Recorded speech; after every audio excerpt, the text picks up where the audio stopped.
আল্লাহ তাবারক ওয়া তাআলা ইনসান জাতিকে সৃষ্টি করার পর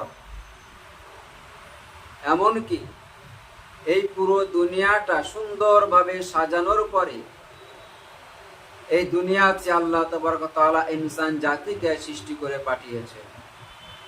তানার একটাই উদ্দেশ্য যে আমার বান্দারা দুনিয়ায় আমার সব নিয়ামত ভোগ করবে এবং ওর মধ্যে থেকে আমাকে স্মরণ করবে, আমার ইবাদত করবে, আমার আরাধনা করবে, আমার গুণকীর্তন করবে। তো আমি আল্লাহ তাবারক ওয়া তাআলা তাদের উপরে খুশি হয়ে তাদের নিয়ামতটাকে আরো বাড়িয়ে দেব। তাই আল্লাহ তাবারক ওয়া তাআলা তার কালামুল্লাহ শরীফের মধ্যে নিজে ঘোষণা করে দিয়েছেন, বিসমিল্লাহির রহমানির রহিম, ওয়া মা খালাকতুল জিন্না ওয়াল ইনসা ইল্লা লিয়াবুদুন। যে আমি ইনসান জাতিকে সৃষ্টি করেছি একমাত্র আমার উপাসনা করার জন্য, আমাকে স্মরণ করার জন্য, আমার গুণকীর্তন করার জন্য, আমার আরাধনা করার জন্য। তো ইবাদত বলতে কি? ইবাদত বলতে কি শুধু বোঝায় যে নামাজ পড়া, রোজা রাখা, হজ করা, যাকাত দেওয়া? এগুলো হচ্ছে কি ইসলামের 5টা ভিত। এছাড়া এর বাইরে আরো অনেক আছে যাকে বলা হয় কি নেক আমল, সৎ কাজ। তো সৎ কাজের ব্যাপারে আল্লাহ তাবারক ওয়া তাআলা অন্য জায়গায় ঘোষণা করেছেন, ইন্নাল্লাযীনা আমানু ওয়া আমিলুস সালিহাতি কানাত লাহুম জান্নাতুল ফিরদাউসি নুজুলা। অবশ্যই যারা দুটি কাজ করবে, ওর মধ্যে প্রথম হচ্ছে কি ঈমান আনবে, তারপরে কি সৎ কাজ করবে, আমলে সালিহা করবে, নেক কাজ করবে, তো তাদের জন্য আমি আল্লাহ তাবারক ওয়া তাআলা রেখেছি জান্নাতে ফেরদাউস মেহমান স্বরূপ। বর্তমান সময়ে আমরা সবাই জানি যে আমাদের বাড়িতে যখন কোনো মেহমান আসে তো আমরা আপ্রাণ চেষ্টা করি যেন মেহমানের কোনো দিক থেকে ত্রুটি না হয়। মেহমান যতদিন আমার বাড়ি থাকবে যেন তিনি খুশি হন, যেন আমার যাওয়ার সময় আমার বাড়ির থেকে মন খারাপ হয়ে না যায়। তা আমি আপ্রাণ চেষ্টা করি মেহমানকে ভালোভাবে মেহমানদারি করার জন্য এবং তার মনটা খুশি করার জন্য। আমরা আল্লাহর উপাসনা করব, আল্লাহর নাম স্মরণ করব, আল্লাহর ইবাদত করব। তো আল্লাহ তাবারক ওয়া তাআলা আমাদের জন্য রেখেছেন জান্নাতে ফেরদাউস মেহমান স্বরূপ। তো সৎ কাজ কি বলা হয়েছে কি যে ইসলামের যে 5টা ভিত আছে এটাও কি আমলে সালেহার মধ্যে, কিন্তু এছাড়া বাইরে আরো আছে। যেমন কি আছে, সত্য কথা বলা, কাউকে ধোঁকা না দেওয়া, চুরি না করা, মিথ্যা কথা না বলা, কারোর মাল নাহাক তরিকায় না নিয়ে নেওয়া। যেতে যেতে রাস্তায় কোনো কষ্টদায়ক বস্তু পড়ে আছে, যদি ওটাকে আমি তুলে সরিয়ে দেই তাহলে একটা ভাইয়ের আমি উপকার করলাম। কিতাবের মধ্যে আছে ইজায়ে মুসলিম হারামাস, তেমন কোনো কাজ করো না যে আমার দ্বারায় অন্য কোনো মুসলমান কষ্ট পাবে। আমি যদি ওটা সরিয়ে দেই তা আমার পরে যারা আসবে তারা ওই জিনিসটাতে আর কোনো কষ্ট পাবে না। তো আমলে সালিহা বলতে কি যে আমি দুনিয়ায় ব্যবসা করি, চাই দোকানদারি করি, চাই চাষবাস করি, চাই ফিশারি করি, যাই কিছু করি না কেন তা ওর মধ্যে যদি আল্লাহর হুকুম এবং নবীর তরিকা অনুযায়ী হয় সেটাই হবে আমলে সালিহা। আমি ব্যবসা করছি, ব্যবসার মধ্যে আমি 2 নম্বরই করছি। আমি দোকানদারি করছি, দোকানদারির মধ্যে আমি 2 নম্বর করছি, তাহলে ওটা আমলে সালিহার মধ্যে শামিল হবে না। চাই যে ব্যবসার মধ্যে সততা আছে, যে দোকানদারির মধ্যে সততা আছে, যে চাষবাসের মধ্যে সততা আছে, অর্থাৎ যার মধ্যে আল্লাহর হুকুম এবং নবীর তরিক অনুযায়ী যে কাজটা হবে সেটাই হবে ইবাদত বলে গণ্য হবে, আমলে সালিহা হবে।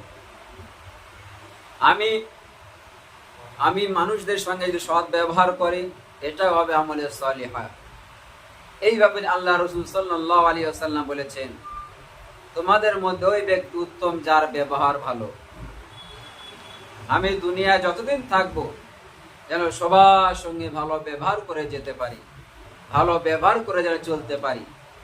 আমার মুখের বলি বা মুখের ভাষা যেন ঠিক হয়। এই মুখের বলি এক অপরের সঙ্গে শত্রু করে দেয়, এই মুখের বলি এক অপরের সঙ্গে মহব্বত করে দেয়। সব এই মুখ থেকে। আমি যে কথা বলছিলাম যে ইবাদতের মধ্যে এমন একটা ইবাদত আছে, সেটা কি হলো নামাজ। বলা হয়েছে নামাজ কি জিনিস? ইসলামের সবচেয়ে গুরুত্বপূর্ণ ইবাদত হলো নামাজ। এই নামাজ হচ্ছে কি আহাম ইবাদত, নামাজ হচ্ছে গুরুত্বপূর্ণ ইবাদত। কেননা কাল কিয়ামতের দিনে সর্বপ্রথম আল্লাহ তাবারক তাআলা বান্দার কাছে নামাজের হিসাব নেবেন। আর নামাজের পাবন্দির বিনিময়ে আল্লাহ তাআলার ক্ষমার ওয়াদা রয়েছে। এমনকি বলা হয়েছে নামাজের মধ্যে আল্লাহ তাআলার উত্তম জীবন যাপনের তৌফিক এবং রিজিকের মধ্যে বরকত দান করে থাকেন। আমি যদি নামাজটা সঠিকভাবে আদায় করি, তা আল্লাহ তাআলা 5টা পুরস্কার রেখেছেন। আমরা দুনিয়ার বুকে যার জন্য পেরেশান হয়ে চলি, যার জন্য আমরা এক অপরে ফাঁকি দেই, যার জন্য আমরা এক অপরের সঙ্গে দুশ্মনী করি, যার জন্য আমরা এক অপরের সঙ্গে হিংসা করি, যার জন্য আমরা এক অপরকে খুন পূর্ণ করে ফেলি। এমনকি বলা হয়েছে ভাইয়ের সঙ্গে শত্রু করে, ভাইকে খুন করে, ভাইকে মারধর করে, সেটাকে অর্থাৎ রিজিক। আল্লাহ তাআলা এই রিজিকের তঙ্গিকে হটিয়ে দেবেন। এছাড়া আরো আছে। তো নামাজ হচ্ছে কি খুব গুরুত্বপূর্ণ আহাম ইবাদত। আল্লাহ রাসূল সাল্লাল্লাহু আলাইহি ওয়াসাল্লাম যখন হাজ্জাতুল বিদায় অর্থাৎ দুনিয়া থেকে রুখসাতের সময় আল্লাহ রাসূল সাল্লাল্লাহু আলাইহি ওয়াসাল্লামের মুখে একই বলি ছিল যে আস-সালাত আস-সালাত আস-সালাত আস-সালাত, যে নামাজটা সঠিকভাবে পড়ো এবং নামাজটা কায়েম করো, নামাজের উপরে পাবন্দী থাকো, নামাজের উপরে টিকে থাকো। নামাজ হচ্ছে এমন একটা আল্লাহ পাকের হুকুম, নামাজ হচ্ছে এমন একটা আল্লাহ তাআলার মহান হুকুম। এই নামাজের ব্যাপারে আল্লাহ তাআলা কাল কিয়ামতের দিনে সর্বপ্রথম নামাজের হিসাব নেবেন। আমি দুনিয়ায় বড় মানুষ ছিলাম, আমি দুনিয়ায় বড় ব্যবসায়ী ছিলাম, আমি দুনিয়ায় এমএলএ ছিলাম, আমি দুনিয়ায় প্রধানমন্ত্রী ছিলাম, আমি দুনিয়ায় বাদশা ছিলাম, এসব আল্লাহ তাআলা জিজ্ঞাসা করবে না। আমি দুনিয়ায় কিরকম ভাবে চলেছিলাম, আমি দুনিয়ায় কি গাড়িতে চড়েছিলাম, এই ব্যাপারে আল্লাহ তাআলা জিজ্ঞাসা করবেন না। জিজ্ঞাসা করবে, হে আমার বান্দা, তুমি বলো যে কত নামাজ তুমি আদায় করেছো আর কত নামাজ কাজা করেছো বলো। যদি আমার নামাজটা সঠিক বার হয়, তাহলে আমার অন্যান্য আমলও সঠিক বার হবে। ওই জন্য নামাজের প্রতি যত্নবান হওয়া, নামাজের উপরে ইহতেমাম হওয়া।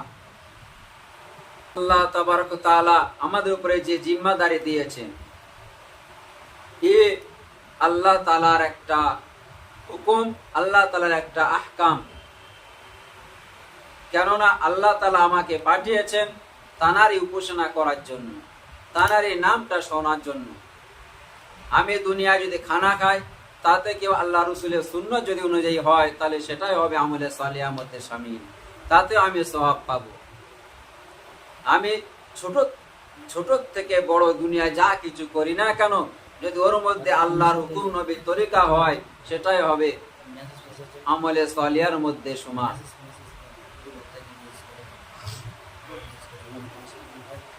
তো আল্লাহ তাআলা আমাদের সকলকে সেই দিনের উপরে টিকে থাকার তৌফিক দান করুক। আল্লাহ তাআলা আমাদের সকলকে দিনের জন্য কবুল করুক। আমিন আমিন। ওয়া আখিরি দাওয়ানা আলহামদুলিল্লাহি রাব্বিল আলামিন।